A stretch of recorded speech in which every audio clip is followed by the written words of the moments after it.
governments, delegates, distinguished ladies and gentlemen, good morning and welcome to Nairobi.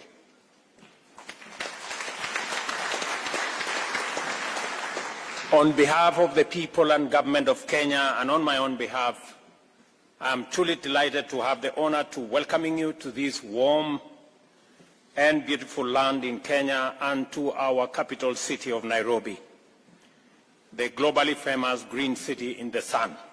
I hope you have already experienced our people's legendary hospitality and that you will find some time to explore and enjoy the attractions which have earned us the name Magical Kenya. Maybe at this point it is important for me to tell you maybe 3 things that are important for your stay in Nairobi. Number 1, this is the city, the only one in the world, with a closed canopy forest on one side, the side where we are. This is also the only city in the world that has a national park in the city with wild animals, elephants and rhinos and lions and cheetahs. And just for your information, you may find them in the street sometimes because they break off from the fence of the national park. Please be careful because they are wild. They are not domesticated. And lastly, many of you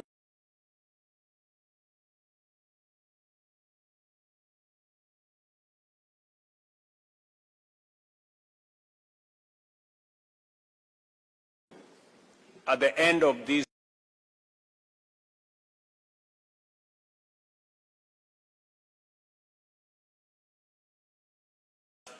Kenya is the home and the cradle of humankind. This is where the earliest remains of man have been traced.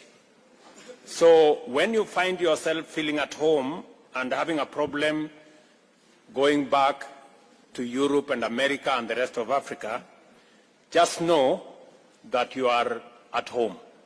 So let me welcome you home. In fact, we are considering removing all requirements of travel and visa because it's not fair for anybody to be asked for visa when they are going home.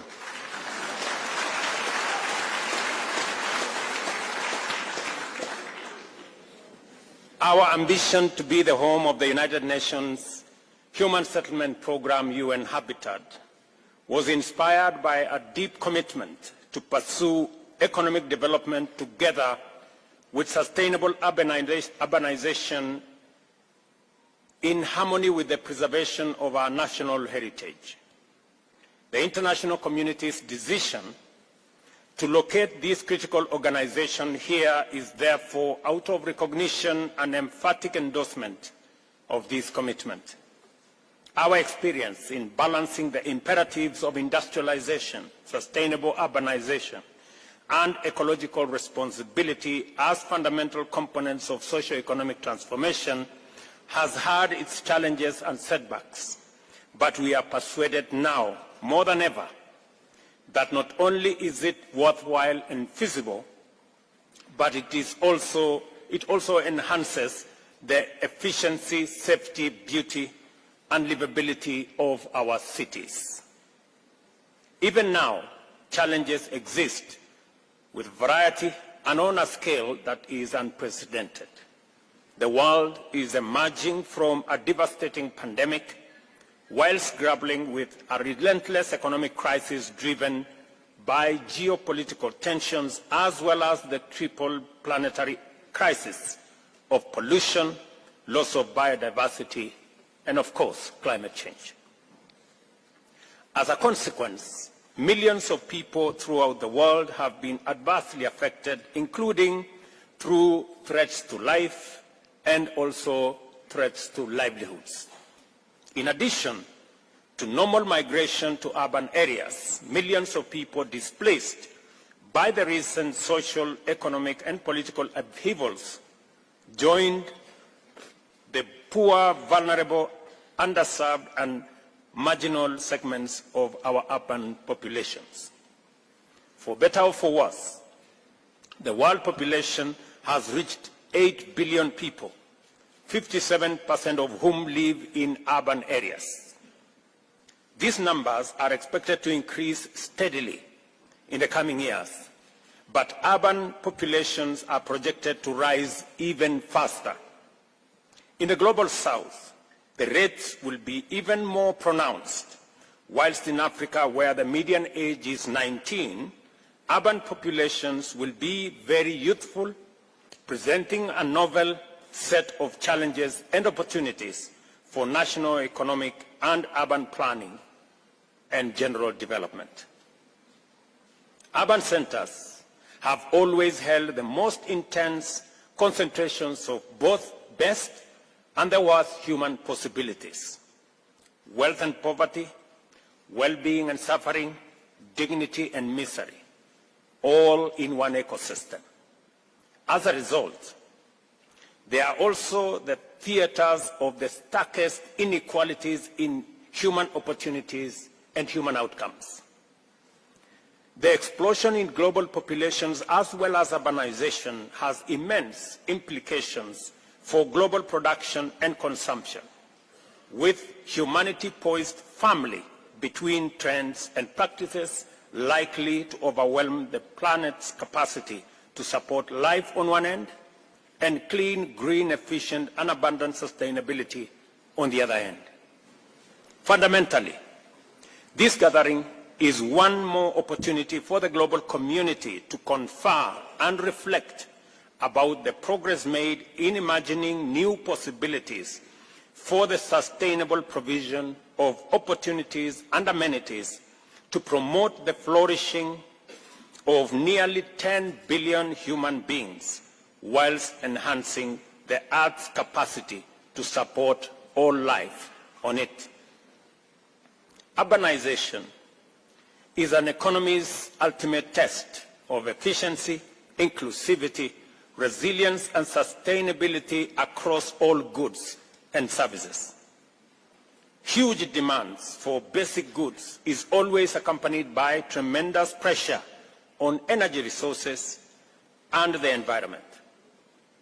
The connection between prosperity and ecological sustainability is always strong and direct. How we perform in this test depends on the type and quality of decisions, choices, strategies, and policies that we make and pursue, which in turn reflects the depth of our deliberations and attention to the agenda in forums like this one. Our progress in affirming the fundamental right to decent housing is critical to the achievement of sustainable urbanization in terms of SDG number 11. Recognizing this imperative and realizing that more than half of Kenya's population will live in urban areas by 2050, we have integrated universal housing as a critical pillar of the national bottom-up economic transformation agenda. Into the housing program, we have further mainstreamed sustainable urban practices of green building, green spaces, adoption of low-carbon energy use, including low-carbon transport solutions, as well as urban agriculture and effective waste management. The Governor of Nairobi informed me this morning that he made sure that all the delegates were transported on buses that do not use fossil fuels, that all the buses that were used to transport delegates here were using green energy. In addition to these measures under our urban resilience program, we are restoring degraded landscapes and ecosystems through a robust program, which includes increasing Kenya's tree cover from 12% currently to 30% by planting 15 billion trees over the next 10 years. Our capacity to coherently pursue these vital objectives has been significantly bolstered by the government's policy to mainstream sustainable development goals generally, and more pertinently, number 11 on sustainable cities and communities, and number 13 on climate action into national development planning and implementation. A key barrier to our aspiration for sustainable urbanization happens to be the very impediment to efficient, sustainable climate action in the global South and Africa, and that is sufficient and affordable financing.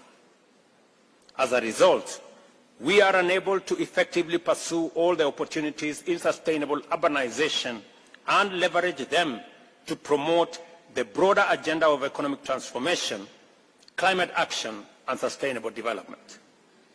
Our discussions must therefore pay due attention to the fact that the prevalent unjustness of the international financial architecture and the discriminatory practices inherent in development financing are iniquitous insofar as they directly and indirectly exacerbate the vulnerability of the majority of humanity.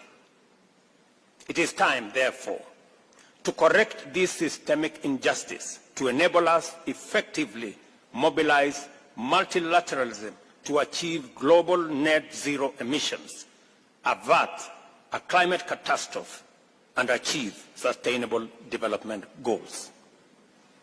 Let us apply ourselves to these imperatives and ultimately make a stand and take a stand for humanity by way of embracing an effective, sustainable, inclusive, and just vision for the UN habitat. I acknowledge with profound gratitude the progress UN Habitat has made in refining and championing the deployment of effective multilateralism in addressing the challenges of human settlement and promoting sustainable urbanization. For this reason, I believe it is necessary to reiterate here the urgent need and immense importance of strengthening UN Habitat and enhancing its capacity to support member states in advancing the agenda of sustainable urbanization and human settlement. Clearly, we have an assignment, and your work is well defined. I urge you to exploit this important opportunity to generate a robust framework for addressing the existential crisis of our time. On that note, I would like to announce to you that Kenya is privileged to have the honor of co-hosting the inaugural Africa Climate Summit to be held from the 4th to the 6th of September this year here in Nairobi. The summit will be Africa's opportunity to refine its position in preparation for COP28, which I hope is going to be the last COP for us to host, where we expect to articulate our agenda in a strong, clear, united, and effective voice. I take this opportunity to welcome you back to Nairobi for the summit. And I hope we will all have the resolve of making COP28 the last COP that we are going to hold as humanity. I am told that there are preparations for COP29. I think they should be cancelled. Because it is possible for us to agree on a framework that will bring everybody on board. And as a continent, we will be going to COP28 with a clear mind on what we need to do and how Africa and the global South can work with the global North, not as adversaries, but as partners to be able to resolve the climate crisis and present ourselves the opportunity to have a win-win outcome that has no finger pointing.